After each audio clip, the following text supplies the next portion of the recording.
want customers to know about your products and services.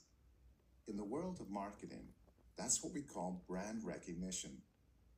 But it's not just about recognition. It's about making sales and capturing market share.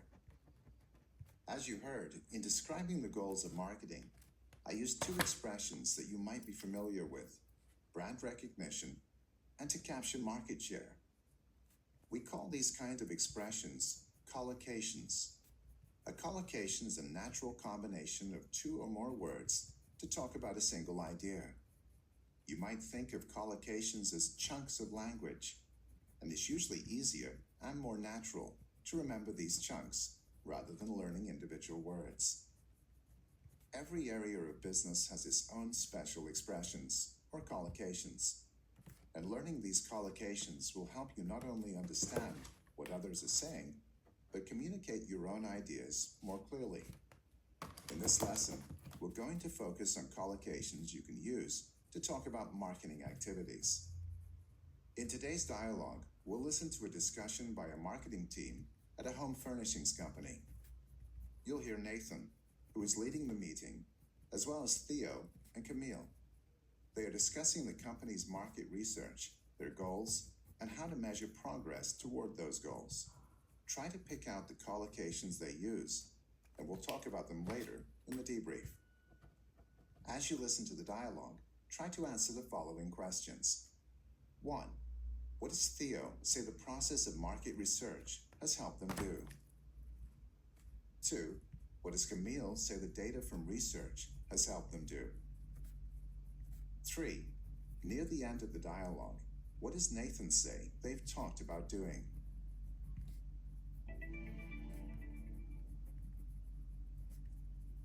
All right, so I thought maybe we could begin by looking at the impact of the research we've been doing.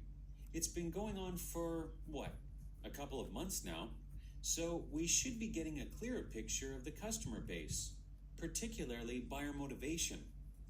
Yes, and we've already got a ton of great data back. Yeah, I had a glance at that. But I guess what I really want to know is, how is this all going to help us? Well, for starters, I think the research process itself has increased customer engagement, and that was one of our core objectives. Yes, that's a real plus. And beyond that, we've been able to use that data to really connect, engage, and to target our marketing efforts more precisely. And if you want to talk impact, we've seen solid gains in two metrics: Net Promoter Score and repurchase ratio. Taken together, that's pretty solid evidence of improved brand loyalty. All right, and fingers crossed this kind of thing means we've captured a greater market share. I guess we'll see once the numbers are in for Q3. For sure. I think we'll be good there. I mean, we've managed to generate a lot of interest in our new product lines as well. You're talking about outdoor furnishing. Right. I think it shows pretty clearly how we've managed to broaden our appeal. Yeah, broaden our appeal. And prove a bit of a point about penetration pricing, I might add. What I mean is, it works. Now, as long as we're talking about branching out into new markets, maybe we can run through some of the other research we've done. You mean stuff on the market potential for future lines? Exactly. We talked a lot about developing some new niche markets. Yeah, niche markets.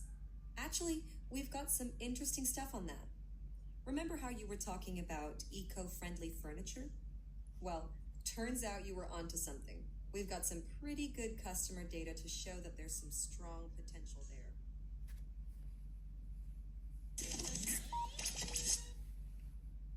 Now let's go through the dialogue again and look at the language and collocations the team used in their discussion. All right, so I thought maybe we could begin by looking at the impact of the research we've been doing. It's been going on for, a couple of months now, so we should be getting a clearer picture of the customer base, particularly buyer motivation. Effective marketing is based on good research. And as Nathan says, the goal of research is to understand or get a clear picture of your customers. More specifically, Nathan says they've been learning about buyer motivation. Buyer motivation is basically the reason why a customer would purchase your product or service. This motivation isn't just about your product's features, it's about what kind of change or improvement a buyer wants to make in his life. Buyer motivation is a key concept in marketing, so let's run through some more examples of this collocation. Buyer motivation for our machines is usually about saving time and money.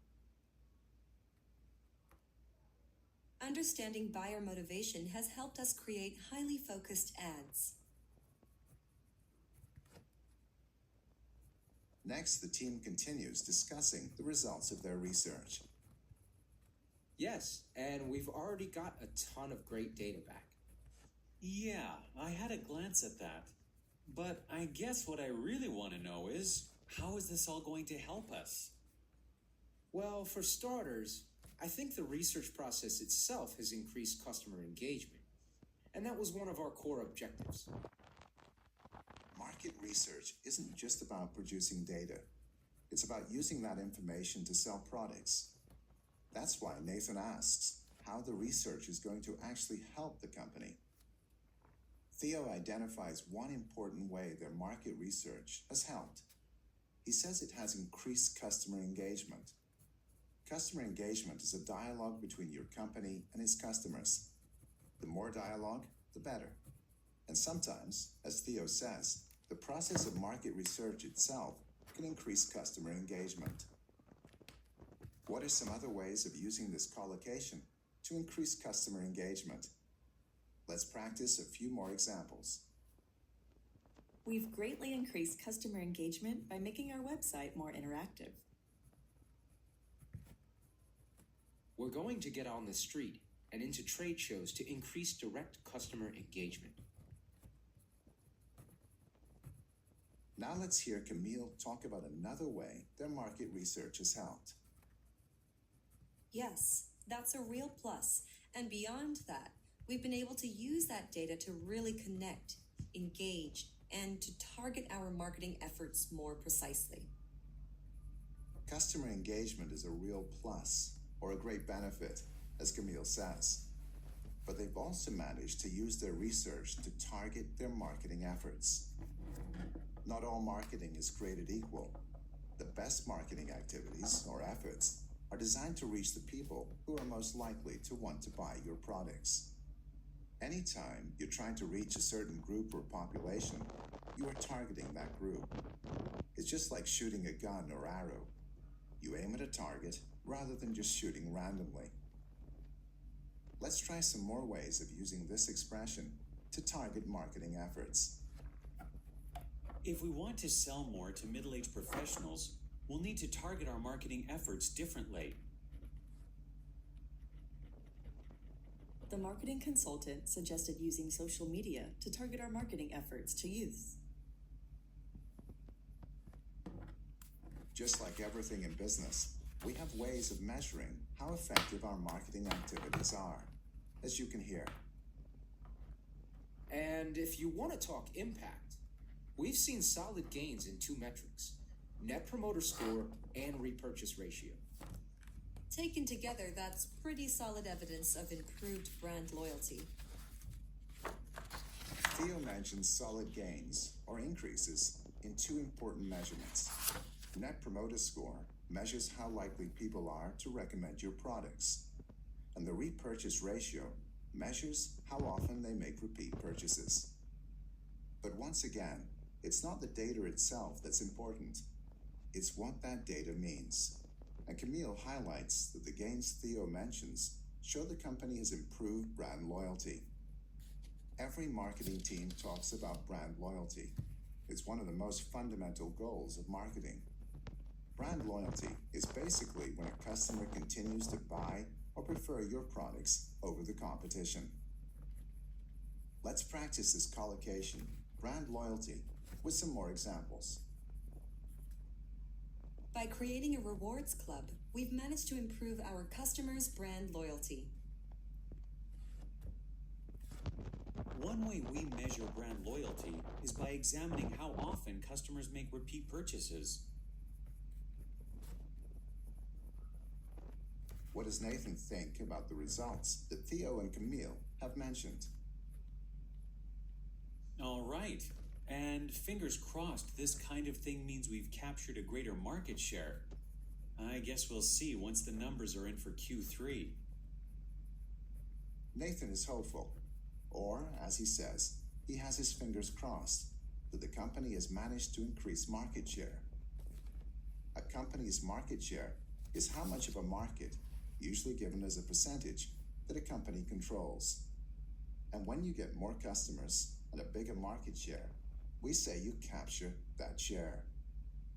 In war, you capture territory, but in business, you capture market share. It's the ultimate goal of marketing and selling. What are some other ways to use this expression to capture market share? Let's run through a few more examples. In our first year of business, we were able to capture a 5% market share. Rather than seeking out new markets, why don't we try to capture greater market share for our existing products? Now Theo has some other positive developments to report. For sure. I think we'll be good there. I mean, we've managed to generate a lot of interest in our new product lines as well. Theo sounds optimistic that the company has increased market share. One reason is that they've generated interest in new product lines or groups of related products. You probably know the adjective interested in something. The noun form of that idea is interest. You want customers to be interested in your products, so through marketing, you generate or create interest. Let's practice some more ways of talking about how to generate interest in products and services.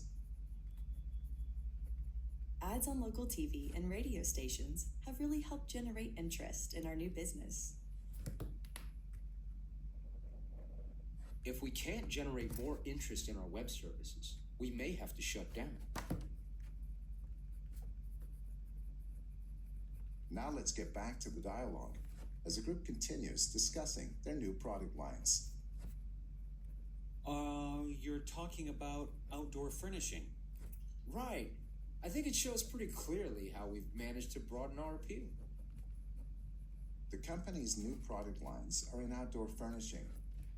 That means furniture and decorations used outside your house, such as in your yard or garden.